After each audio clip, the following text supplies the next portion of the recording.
ایک دن سیدنا عثمان رضی اللہ تعالی عنہ وارضاہ جمعہ پڑھانے کے لیے تشریف لے آئے اور منبر رسول پہ کھڑے ہوئے۔ ابھی آپ نے خطبہ شروع نہیں کیا تھا کہ وہ جو بلوائی آئے ہوئے تھے نا، ان میں سے دو چار آدمی کھڑے ہو گئے، انہوں نے کہا حضرت عثمان آپ خطبہ نہیں پڑھا سکتے، ہم آپ کو خطبہ نہیں پڑھانے دیں گے، نہ نماز پڑھانے دیں گے۔ حضرت عثمان نے بڑا روکا، سمجھایا مسجد نبی ہے، یہاں تو اونچی آواز کرنا منع ہے، تم کیا شروع کر رہے ہو؟ ان میں سے ایک ظالم آگے آیا اور حضرت نے جو آسا پکڑا ہوا تھا وہ آسا لے کے توڑ دیا، حالانکہ یہ وہ آسا تھا جو حضور پاک کے ہاتھ میں ہوتا تھا۔ حضور صلی اللہ علیہ وسلم سے پھر حضرت صدیق کے پاس آیا، حضرت صدیق سے پھر حضرت عمر کے پاس آیا، حضرت عمر کے بعد حضرت عثمان کے پاس آیا۔ وہ عصائے نبی، عصائے ہاتھ جو تھا وہ توڑ دیا اور حضرت کو پکڑ کے منبر سے کھینچ لیا نیچے اور مارنا شروع کر دیا۔ ہر طرف سے بلوائی اٹھ کھڑے ہوئے اور انہوں نے نمازیوں پر بھی باقاعدہ لڑائی شروع کر دی اور پتھر انہوں نے ساتھ رکھے ہوئے تھے، سنگ باری بھی شروع کر دی۔ حضرت عثمان بے ہوش ہو گئے، انہوں نے سمجھا کہ فوت ہو گئے ہیں، تو کچھ مخلصین ان کو اٹھا کے ان کے گھر لے گئے، لیکن ان ظالموں نے سیدنا عثمان رضی اللہ عنہ کی حویلی کا محاصرہ کر دیا۔ اب 900 آدمی مسلح کھڑا ہوا ہے۔ اچھا خدا کی قدرت ہے کہ حج کا موسم ہے، اکثر صحابہ حج پہ چلے گئے ہیں۔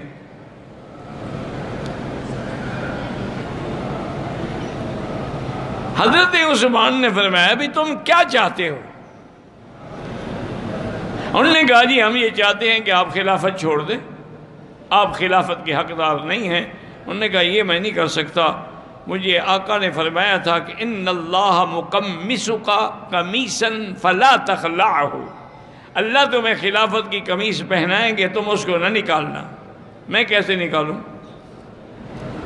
میں حضور کے فرمان کی مخالفت کیسے کروں؟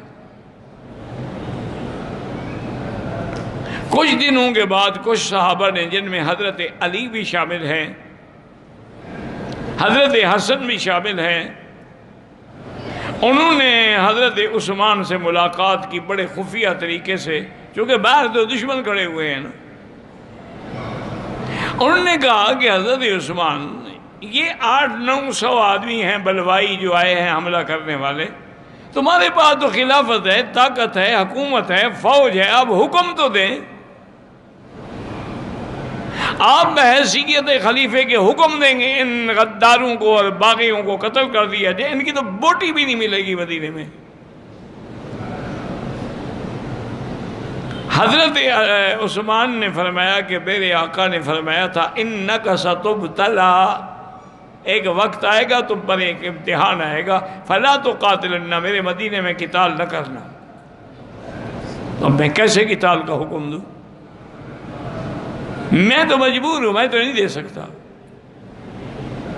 صحابہ مایوس ہو کے واپس آ گئے اور پھر صحابہ نے اپنے جوانوں کو حکم دیا، جن میں عبداللہ ابن عمر بھی ہیں، عبد الرحمن ابن عوف بھی ہیں، حضرت حسن بھی ہیں، حضرت حسین بھی ہیں، حضرت طلحہ بھی ہیں، نوجوان سارے کے بھی، تم حضرت عثمان کے گھر کا پہرا دو۔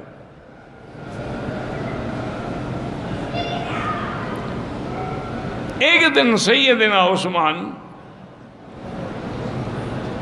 رضی اللہ تعالی عنہ اپنے گھر کی دیوار سے باہر کھڑے ہوئے اور باغیوں سے کہا ابھی اور قریب آ جاؤ، میری بات سنو۔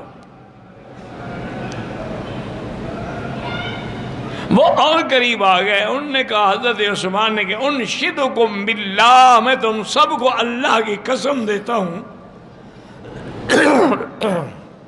مسلمانوں کو جب پانی نہیں ملتا تھا تو بئر روما کس نے خریدا تھا اور کس نے وقف کیا تھا؟ انہوں نے کہا واللہ انت، تم نے کیا تھا۔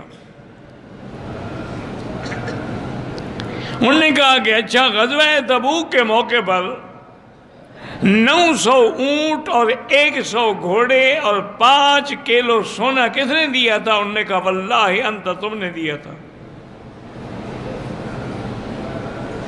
انہوں نے کہا مسجد نبوی کے لیے جب زمین تنگ ہوئی تو وہ زمین خرید کر کے مسجد کو کس نے دی؟ انہوں نے کہا واللہ انت، وہ بھی تم نے دی تھی۔ حضرت عثمان رضی اللہ تعالیٰ نے فرمایا کہ جب تم یہ گواہی دیتے ہو، اور قرآن کو جمع کس نے کیا ہے؟ ایک قرات پہ، چونکہ 7 قراتوں کی وجہ سے اختلاف ہو رہا تھا، حضرت حذیفہ کے بعد میں نے کمیٹی بنائی اور ایک قرات پہ قرآن کو جمع کر دیا جو مصحف عثمانی کہلاتا ہے۔ یہ میں نے کیا؟ انہوں نے کہا ہاں واللہ انت، آپ جامع القرآن ہیں۔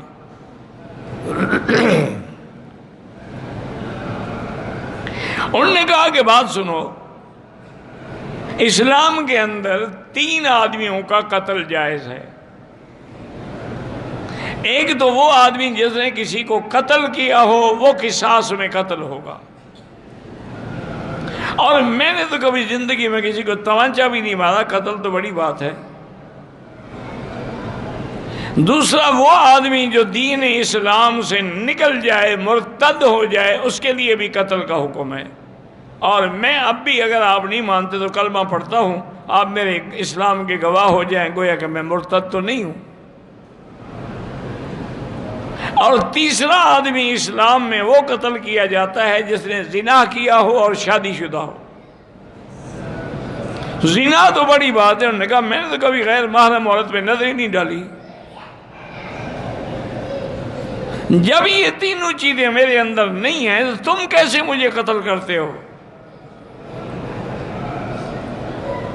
انہوں نے کہا نہیں، بس ہم نے فیصلہ کر لیا ہے کہ آپ کو قتل کریں گے یا آپ خلافت چھوڑ دیں۔ اور پھر میں خلافت اس لیے نہیں چھوڑ سکتا کہ مجھے اللہ کے نبی نے منع کیا تھا۔ بہرحال حضرت عثمان کا پانی بند کر دیا گیا اور 40 دن پیاسے رہے حضرت عثمان۔ انہوں نے آخر پیغام بھیجا بی بی عائشہ کو، سیدنا علی کو اور سیدنا زبیر کو کہ ہو سکے تو مجھے پانی بھیجو۔ حضرت علی رضی اللہ تعالیٰ عنہ خود مشکیدہ پانی کا بھر کے لائے، لیکن ظالموں نے تیر مارا، مشکیدہ پھٹ گیا اور پانی ختم ہو گیا۔ حضرت علی جب قریب گزرے تو انہوں نے اپنی پگڑی مبارک اتار کے حضرت عثمان کے گھر میں پھینکی تاکہ وہ سمجھ لیں کہ میں نے اپنی طرف سے کوشش کی ہے لیکن میں کامیاب نہیں ہوا۔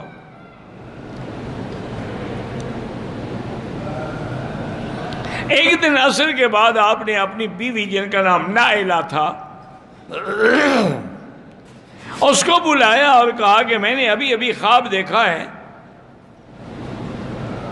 کہ حضور صلی اللہ علیہ وسلم ہیں، ابو بکر ہیں، حضرت عمر ہیں، اور حضور فرماتے ہیں عثمان ہم تو تمہاری انتظار کر رہے ہیں، افطر عندنا، آج ہمارے ساتھ افطار کرو۔ انہوں نے کہا اشارہ ہو گیا کہ میری شہادت کا وقت قریب آ گیا۔ تو پہلی دفعہ حضرت عثمان نے فرمایا کہ پجامہ لے آؤ، میں پجامہ پہن لوں، ہو سکتا ہے کہ بلوائی حملہ کریں، خدا نہ کرے میرا سطر نہ کھل جائے۔ اور 40 دن تک بغیر پانی، بغیر کسی چیز کے صرف قرآن شریف کی تلاوت کرتے تھے اور حضور کو سکون ملتا تھا۔ حضرت عثمان رضی اللہ تعالیٰ عنہ نے قرآن کھولا اور اسی آیت پہ تھے آپ فَسَيَكْفِيكَهُمُ اللَّهُ وَهُوَ السَّمِيعُ الْعَلِيمُ کہ ایک بلوائی دیوار، گھر کی دیوار سے پیچھے سے کود کے اندر آیا اور لوہے کی لٹ آپ کے سر مبارک پہ ماری، خون بل بل بہنے لگا۔ بی بی نائلہ نے روکنے کی کوشش کی، انہوں نے ان کو بھی مارا، ان کی انگلیاں کٹ گئیں۔ ایک ظالم آ کے آپ کے سینے پہ چڑھ گیا، آپ کی داڑھی کو پکڑا اور سینے پہ کودتا رہا، آپ کی پسلیاں ٹوٹ گئیں۔ ایک ظالم بلوائی نے آپ کو تھپڑ مارا۔ اس طرح ہوتے ہوتے حضرت عثمان رضی اللہ تعالیٰ عنہ شہید ہوئے اور کسی کو پتہ نہیں ہے باہر والوں کو، چونکہ باہر تو انہوں نے حصار کیا ہوا ہے۔ شہادت کے بعد بھی 2 دن آپ کی لاش گھر کے اندر بغیر کسی کفن دفن کے رکھی رہی. ایسا ظلم تو کبھی تاریخ میں بھی نہیں ہوا ہے. بڑی مشکلوں سے 2 دن کے بعد صحابہ نے ہمت کی، جرأت کی، اندر داخل ہوئے اور آپ کی لاش مبارک کو چارپائی پہ رکھا، اٹھا کے لے آئے. حضرت جبیر ابن مطعم نے آپ پر جنازہ پڑھا اور جنت البقیع کے بالکل آخری حصے حش الکوکب میں آپ کو دفن کیا گیا. جب جنازہ جا رہا تھا تو آگے لالٹین اٹھا کے بی بی نائلہ جا رہی تھیں اور بلوائی جو تھے وہ آپ کے جنازے پر بھی پتھر برسا رہے تھے. حضرت عثمان رضی اللہ تعالیٰ عنہ کو وہیں دفن کیا گیا. صحابہ نے مشورہ کیا کہ قبر پر بھی پہرا لگا دیا جائے، ہو سکتا ہے بلوائی یہ قبر سے بھی نکال لیں، ان سے کیا توقع ہے. اس کے بعد پھر خلافت جو ہے وہ حضرت علی کے ہاتھ میں آئی. تو شہادت عثمان کے بعد جو فتنہ شروع ہوا پھر وہ ختم نہیں ہوا قیامت تک. یہ بھی اسی عبداللہ بن سبا کی تحریکیں تھیں جس کی وجہ سے جنگ جمل ہوئی، جنگ صفین ہوئی. یہ بھی انہی کی سازشیں تھیں جس میں ہزاروں صحابہ شہید ہوئے. آپ اندازہ کریں کہ کسی کی شہادت کی گواہی میدان کربلا دے گا، عمر کی شہادت کی گواہی محراب نبی دے گا، کسی کی شہادت کی گواہی میدان بدر دے گا. یہ عثمان غنی ہیں جن کی شہادت اللہ کا قرآن دے گا کہ قرآن مقدس جس پہ آپ کا خون گرا ہے. آج بھی برٹش یعنی انڈیا میں، انگلینڈ میں برٹش میوزیم میں وہ قرآن رکھا ہوا ہے اور وہ خون بھی عثمان کا ابھی تک موجود ہے.